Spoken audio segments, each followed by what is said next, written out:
Let's get some smart, talented, motivated, and passionate people together, and let's create brands. Welcome, I'm Ryan Hicks, and this is Modern Business, the podcast to learn from franchise business leaders and explore new business technology. Our community is about sharing knowledge and tools that help us achieve our goals in business and beyond. Thanks for being here, and welcome to Modern Business. Today, we welcome Josh Morgan to the podcast. He's the Chief Operating Officer of Melt Shop, and he's also an operating partner over at Aurify Brands, which owns and/or operates fast casual and full-service restaurants like Melt Shop, Five Guys Burgers and Fries there in New York City, the Little Beet, and Field's Good Chicken. I really enjoyed sitting in person with Josh. We caught up at the International Franchise Association conference back in Phoenix as well, and we talked about a range of topics like modern restaurant technology. We got into how he networked with and learned from a lot of the legendary New York City restaurateurs like the folks that started 11 Madison Park and a lot of really, really well-known restaurants. And Josh cut his teeth really working with a lot of those type of folks. And we also dove into some adherence to brand standards and why that's important for franchise organizations at all levels, both on the Z and the Zor side. We talked about advice for multi-unit restaurant operators looking to expand into new QSR brands. And even if you're not in the restaurant industry at all, this is still an important podcast to listen to because in order to gain an edge in the modern times that we live in any business, you got to have a focus on technology, a focus on sound operations, which this group has absolutely nailed. They're an operating machine. And also a focus on both personal and professional growth, and that's how you get ahead. A couple of the other things that we got into, he gave some really good vendor shout outs and some good book recommendations. So enjoy this podcast with Josh Morgan of Melt Shop. A quick word from our sponsor, SoulLink, the #1 video recording, loss prevention, and fraud detection platform for franchise and multi-unit chains. You can leverage machine learning and predictive technology to drive results with SoulLink. A couple of questions to ask if you're considering whether it's right for your brand. I'm sure you capture video footage at your locations, but how do you use it? What if you had a machine learning technology that was always watching and prescribing events and transactions that look fishy? Even the great Sam Walton had a quote-unquote over-the-shoulder management style. This puts it on steroids. So whether you're using SoulLink to search transactions for investigations or just using it to hold employees accountable because it can identify strange transactions and void counts, etc., SoulLink will help you fight increasing wages and improve your bottom line. And the best part, it integrates with your existing cameras and POS systems, and it can automatically send email updates every single morning with the daily dashboard and KPIs report. And a final note, you have to check out their 360 video app. It gives you real-time 360-degree access to any and all stores. I encourage you to please do business with our sponsors as they help us continue to bring great content every single week. Reach out to me to request a meeting or to request more info. And as always, Modern Business folks will get special treatment. And I'm here with Josh Morgan, who's the Chief Operating Officer of Melt Shop. Josh, welcome to Modern Business. Thank you. It's great to be here. So as we jump in here, you've got a really excellent concept and you're poised for a lot of growth. Tell us a little bit about the background of the Melt Shop. Tell us what it is and how it started. Yeah. Sure, thank you. So Melt Shop is an American sandwich concept. It was founded in 2011 in New York City. It was founded by a guy named Spencer Rubin, and essentially we're kind of the leaders. At least we consider ourselves to be the leaders in the melted sandwich category. So, it's comfort food driven melted sandwiches. Our core menu items are melted sandwiches, tater tots, and shakes. And we were one of the first, believe it or not, to kind of come up with a concept that was inspired by grilled cheese. And over the last 6-7 years, we've really expanded to become just a broad-based American sandwich concept. High quality food, executed really, really well in a timely manner. And we're now just getting ready to kind of see what type of growth opportunities exist through corporate expansion and franchising.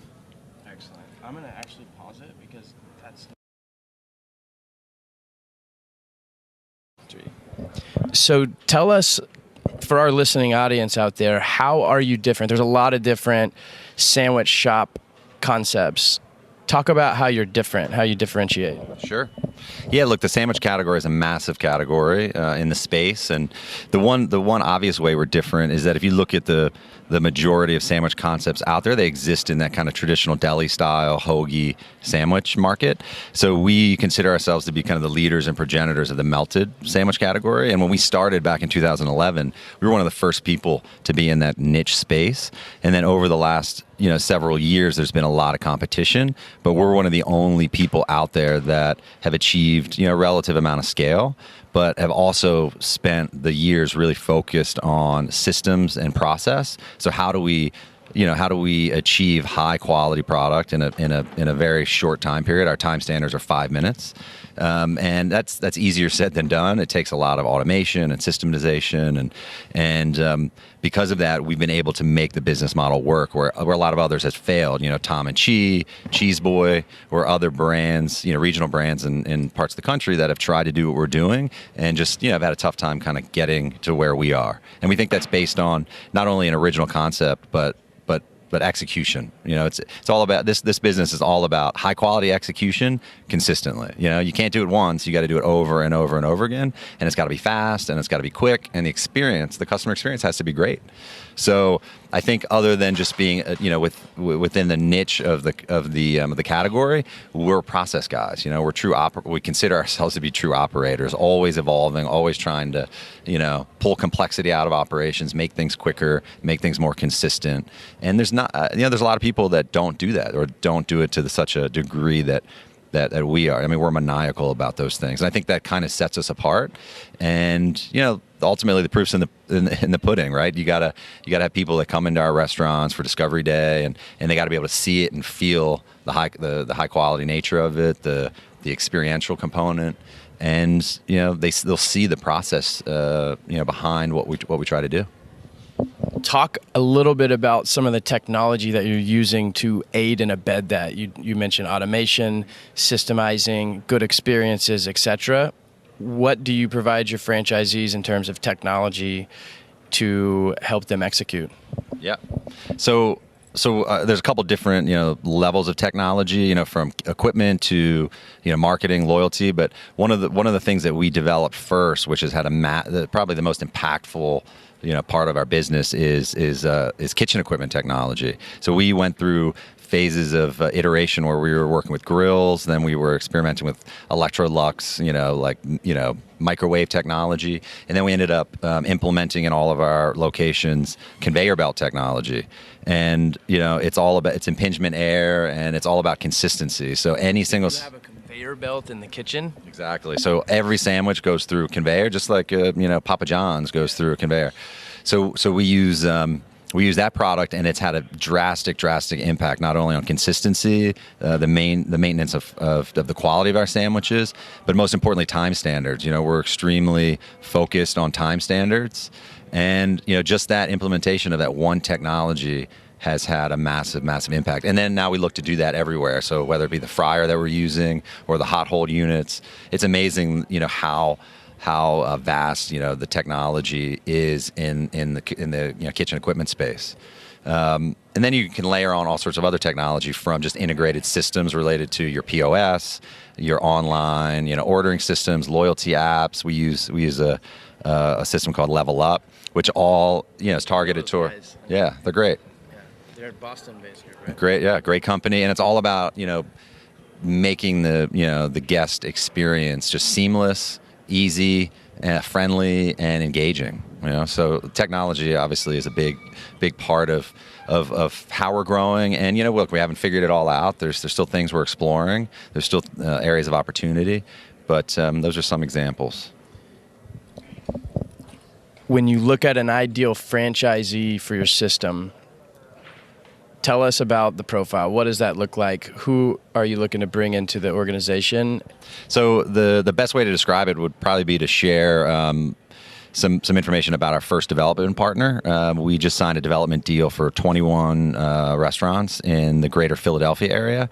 And our partner is a guy named Drew Smith, who's a current Five Guys franchisee. And I think I mentioned previously, we're also Five Guys franchisees in Manhattan. We have 14 Five Guys in New York City. And, we're looking for seasoned, multi-unit operators, people that understand this business, that have existing infrastructure, people that love our brand, people that share kind of an alignment of values and how they run their business, how they treat their people. And this guy, Drew Smith, out of Philly, really seems to be one of like the perfect ideal matches. So he's not too big. He's got 23 Five Guys right now.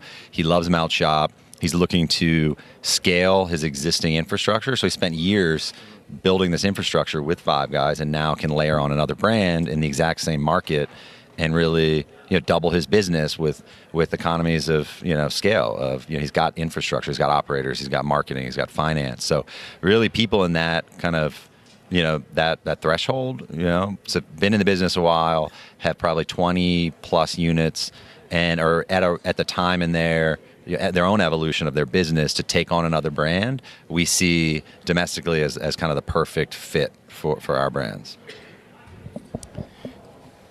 Tell us a little bit about yourself. Where are you from? You mentioned earlier you're from Maryland. What took you on the journey to Manhattan? And tell us about your background, where you're from, and what you're about. Sure. So born and raised in Annapolis, Maryland. Never worked in restaurants ever. Ended up going to school at Cornell University, which is known for having a great hotel school. Oddly enough, I was never in the hotel school. I was like a history major. So I fell into the restaurant business about 2 years after when I was living in Chicago, just because I was always entrepreneurial driven and always wanted to do something on my own. I almost bought a Mexican bar restaurant in Chicago with two buddies of mine, just because we wanted to be in business for ourselves, and we thought, yeah, we're smart guys, we can do the restaurant business with such naivete. It was scary. We almost closed on this Mexican restaurant concept. Thankfully, it never happened because we didn't know what we were doing, and I made a commitment to myself that if I wanted to be entrepreneurial and if I wanted to do it in this space, that I need to learn. So I did research and I found Houston's Restaurant Group, which has one of the more reputable management training programs, and got into that program, and I've been kind of in the full service ever since. I was always primarily a full service guy, worked at Houston's, traveled around the country with them. I opened up my own restaurant in Manhattan for about a year and a half, sold that to an ex-partner, and then I opened up the Nomad Hotel, which is owned by Made Nice, which also owns 11 Madison Park, which was just voted, the best restaurant in the world by San Pellegrino. So I've been very fortunate to work with super, super talented full service operators. And I learned, a tremendous amount about the business, about just how to make it work in such a difficult space. And at some point about 5 years ago, I decided that I wanted to look into fast casual, because I was, again, entrepreneurial. I love the idea of scale, taking what I knew in operations and full service and scaling it in fast casual. And after looking around, I discovered Aurify Brands, which is Melt Shop's parent company. And at the time, Melt Shop, we had 2 locations, and they were looking for an operator, someone to really help. How did you find these folks? Where did y'all cross paths? It's all, networks, Manhattan. It's, it's as big as it may seem. It's a small world, with chefs and operators. And it was just a friend, a chef who actually introduced me, who was doing some work with them at the time. And it was it was like perfect timing. They say, like, would you rather be like lucky or smart? Like a lot of this, I found Aurify by complete luck. It just happened to be the right place at the right time. And, we really hit it off. And at the time we had, about 10 Five Guys, and that was our primary business. And we were embarking on an incubation phase. Let's get some smart, talented, motivated, and passionate people together, and let's create brands. And Melt Shop was the first one. And then we went on to create 4 additional brands. One's called Little Beet, healthy, gluten-free concept that now has 7 locations. We created a chicken concept called Fields Good Chicken, which has 4 locations. We went back and I ended up doing another full-service concept called Little Beet Table. And so we created all these brands, and now we're at the point where we've got great brands with great operators, great partners, and each is looking to really scale and spend the next few years, instead of creating new brands, let's go into that development and growth mode where we can take our brands and go national. And that's what we're doing with Melt Shop. And like I may have alluded to earlier, we're doing it through continued corporate growth, in the United States. We have an amazing partnership in the works with Simon Malls. And then we're exploring the franchise, which brings me to IFA. That's why I'm here. Yes. Along the way, you mentioned Hillstone, you mentioned Cornell, you mentioned working with a lot of even some of the premier restaurant operations groups. Who are some of your mentors, or who was a mentor even outside of the restaurant industry? Who was a mentor that impacted your life a lot, and what was, if you had to give us kind of one message or one gold nugget of wisdom, what is that? Yeah, of course. Great question. So I think my first primary mentor, and to this day I would say had the most impact on me, was George Beal, and he's the founder of Houston's. Super kind of elusive, kind of secretive guy, and is known in the industry as just a true visionary. I had the good fortune of working closely with him because I was sent out to Los Angeles right after I was done management training, and he was based in Los Angeles. So I spent some time with him, and he's just such a visionary in this space, and created a company that you can't say the name Houston's or they kind of did a rebrand, and it's called Hillstone now, where people are don't admire this guy. I mean, he's that legitimate in this space, and the biggest thing I guess I learned from him is how they have it's such an adherence to their what we call brand standards. So like there's only one way to do things. There's specs for everything, and everybody in that company, whether you're a server, whether you're a bartender, whether you're a cook, it's like they are so regimented about maintaining those specs and standards. And when you scale, it's one thing when you have one restaurant or maybe even two, but when you go to 50, 60, and all the way to that point, if you don't do things the exact same way every single time and are relentless about it, you will fail. Well, you might not fail, but you're going to have a tough time. And Houston's was just so crazy about how they did things. And it works because you could literally have the exact same menu item in 3 places across the country, and it will be identical. You would never know that it was made in a different state or a different place, and it's because of that adherence. And we've really tried to emulate that in a lot of ways at Melt Shop by creating a culture of adherence to brand standards. And it's hard, it takes time. It's not like a light switch. You can just start it and everyone adopts it. You have to work and work and work at it. And that's another thing that kind of sets us apart. To your question earlier, there's a lot of companies out there that get into the restaurant space and they start franchising right away. Year one, they're already franchising. And as an operator for, a couple different brands and have seen a lot of different levels of success, I know that it's just impossible to do. Nobody can get a concept perfectly right out of the gate. You can't. It requires iteration. It requires trial and error. Some things work, some things don't, and you have to learn from them, and it takes time. And that's one of the reasons why we think we're a good candidate for a multi-unit operator that's looking to bring on another brand to their portfolio, is because we can show how we've evolved, and we can show what we've done the last 6 years to get to where we are, and why it's a turnkey system, focused on brand standards and process and innovation that that will tee them up for success. And if I was a multi-unit operator, I'd be asking questions how a brand can do all that in 1 year, 2 years. Back to your question about another mentor, Danny Meyer was always a mentor for me. I also had the privilege of getting to know him. I met him when I opened up my own restaurant in New York, and he runs a Union Square Hospitality Group. He was the original founder of Shake Shack, and he's just the level of hospitality that he imbues in his company and that people can kind of emulate is pretty phenomenal. And the cool thing is that when I worked at Made Nice, which is the owner of 11 Madison Park and the Nomad Hotel, the owner of that company, his name is Will Guadara. He was a protege of Danny Meyer. So working with him was almost as if I was learning from Danny himself, because, trickled down. And the one thing that Will and Danny kind of always taught me is just, when you set high standards and you set lofty goals and you hold your team accountable, there's nothing you can't accomplish. So it's all about setting the standards. You got to set them high. And some people,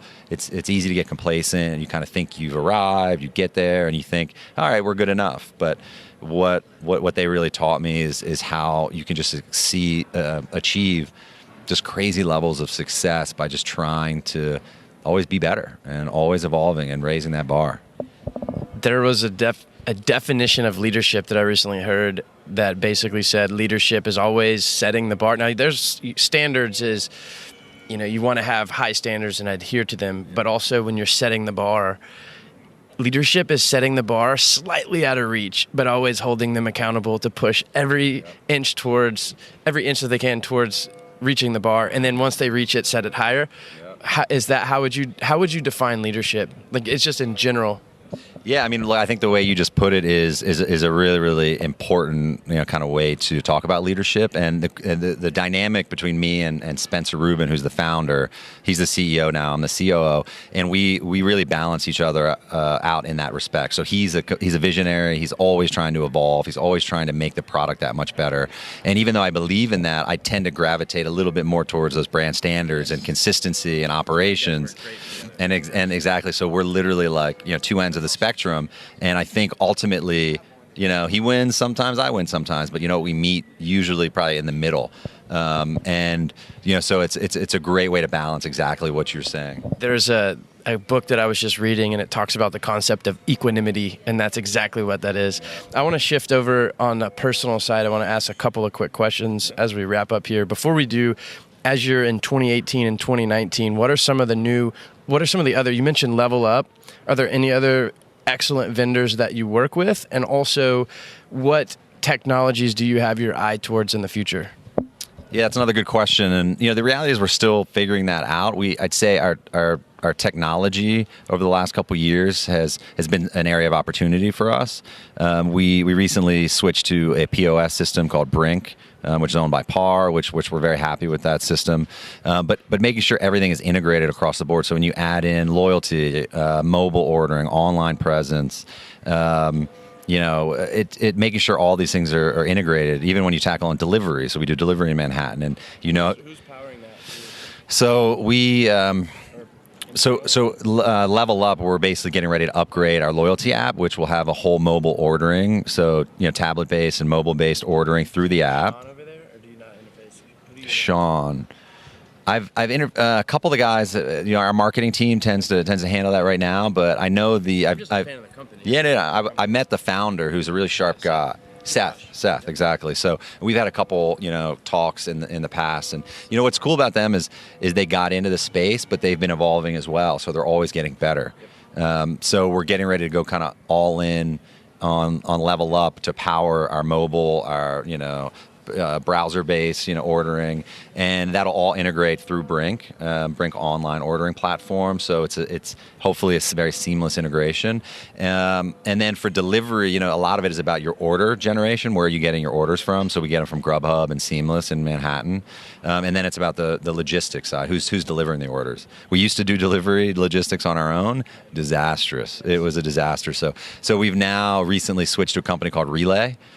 And they've been great. They're data driven. They use technology to handle their delivery for us, and it's been good. We haven't figured it out. We're still learning what works and what the true margins are. But look, it's a work in progress. Shifting gears as we wrap up, do you have a favorite book? Random question. So I'm reading a book. It might take a minute to think of what my favorite book is, but I'm reading a great book right now by Charles Koch, who's one of the Koch brothers, and it's all about the philosophy of management and leadership that they use at Koch. And I'm not fully through it, but it's pretty fascinating. His political beliefs aside, he is, because the Koch brothers are known for being kind of political guys. Excellent business operator. Oh, they are the truest form of industrialist, I think, in this world right now. I mean, they're doing things that the people of like the Carnegies and the Vanderbilts were doing, back in the day.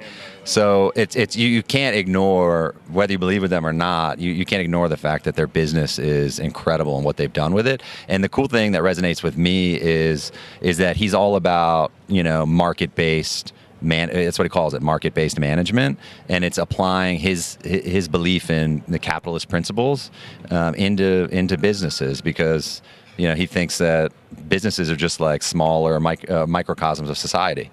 So that's fascinating, and that's been a very, very cool book recently. I'm trying to think favorite of all time. Tipping Point is probably one of the classic books that I've read. And we spent a lot of time reading books on different types of leadership. There's a great book for operations. It's one of my favorite. It's called The Checklist Manifesto, and it was written by this guy Atul Gawande. And it's literally a study into why checklists literally save lives. That it's used they're used across all industries. And even though our industry doesn't save lives, it's very powerful to see how important the simple act of adopting a checklist in an operationally intensive business can make you so much better. So that's one of those books that when we have new MITs coming on board, that's one of the first things they read, in addition to 1 Minute Manager. Yes. Yeah, so those are kind of two operational based books that have just been linchpins for me in my operational progression, and they're amazing. So what advice would you have, and I'll start off the own question that I'm asking, is if you're looking to get into franchising and you're in the restaurant world, et cetera, read those books that he just said. What advice would you have to someone that's green behind the ears, a millennial that says, I'm a business operator and I'm not going to go try to build the next tech company and be Mark Zuckerberg. I want to get into a real brick and mortar business, and they're looking at franchise, they're walking around the expo, and they're examining whether they're going to run the Melt shop and buy in or and if you'll accept them. Yeah. But what advice would you have to that person, to that younger entrepreneur that's just about to embark on where you were back in the day, and even 5 years ago, but I think you come from a hospitality background, but someone who is 28 years old and entering into the franchise world? Yeah, that's another good question. I mean, look, no matter how you skin it, the restaurant business is about operations. You got to be able to operate, and in this business, it's hard. We're recreating product every second, every minute, every hour of every day. And to do that, it takes experience. So what I would say is that first and foremost, if you're really interested in jumping in and you have the patience, you got to get some sort of operations experience. And that it doesn't necessarily mean you can't jump into a business. There's been plenty of people with zero operational experience and restaurant experience that have created killer restaurant businesses. So it certainly can be done. But getting that experience yourself, it's something that you'll value for the rest of your career.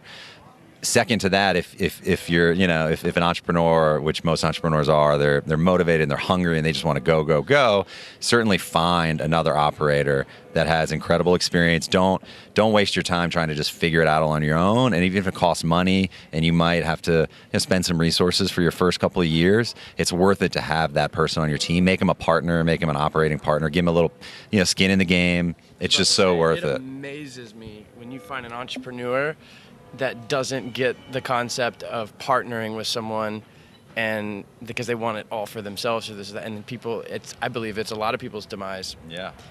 Because, like you just said, finding someone in a team that balances you, even if that's hiring right or if it's partnering right, it's critical. Totally. And the universe of operators that have been in four-wall operations, meaning they're in the restaurants and the stores all day long, the natural progression is for them to become multi-unit operators or overseeing a portfolio, and then even above that, they want to be a partner of something big, even if it's off the ground, getting off the ground. It's an early stage kind of company. That's exciting for operators that have been doing this for decades. So the universe is vast of people out there that you can find, but sometimes, like you said, they're hesitant to make it compelling, like giving a piece of the the company. But having some skin in the game with an operator that has experience, it will save any young entrepreneur so much, save them from so much headache and trial and needless trial and error, because the operator, they know what needs to be done. Yep. So that's probably my biggest piece of advice. Got it. Curveball question as we wrap up. What do you think about Bitcoin? Ooh. Just throw a couple of these random questions. Yeah, no. Bitcoin. What are your thoughts? So I'm kind of like a sound money type guy. I tend to believe in, the less the government is involved and less central planning is involved in our money supply, that's the best scenario. And I think Bitcoin just kind of represents this bubble, this speculative. I think the blockchain probably has huge potential for multiple industries. People that are able to harness it. But I think the idea of like a Bitcoin replacing money, I'm a gold guy, I guess, so like I just don't see it as replacing sound money or store of value, which is gold. And I think people, look, there's a lot of people that have made a lot of money, and if they took money off the table. But I just heard yesterday it was down it broke 6,000 or something. So it went from 20,000, now it's down to 6, and I think it's just a pure speculative bubble. And if you're not out, you're going to be out soon enough. It's only a matter of time. Yeah. Interesting.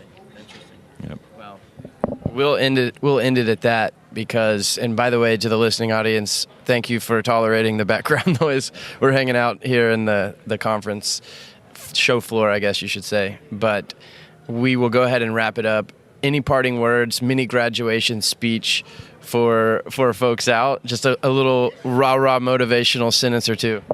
Yeah, well, I mean, motivation, motivation is super important. As I think you asked a question about what does it take to be a leader. And, when I first got into, the business, or I guess when I first started with Melt Shop, I tried to define what my role is. And I think, it kind of comes down to, a couple things. So, whenever you have a team, you have to give them the tools and the resources they need to succeed. You have to be willing to empower your team to do the job. You might be able to set high expectations, but I'm not a believer in micromanagement. So I have to empower my team to do what they need to do. And if I'm giving them those tools that I just alluded to, they will succeed. And then inspiration, part of what being a leader means is that you have a team of people, especially in this business, that go through some monotonous shit every day. Like they do the same thing over and over and over again, and it's hard, and there's ups and downs, and people aren't always happy. So making sure that leaders know how to get in there and inspire and excite them, and show them what the future looks like by doing it, and reminding them how important those monotonous things that they do every day are to the greater good of the company, is something that you have to do all the time. And if leaders forget about that, then they're missing out on harnessing kind of the true power of their team. And then finally, when all is said and done, when you do all of those things I just said, you have to be able to show your team members a path for growth and progression. And I think those are if you kind of do those 3 or 4 things, you're doing something right. Boom. Josh Morgan, thank you very much. Appreciate your time.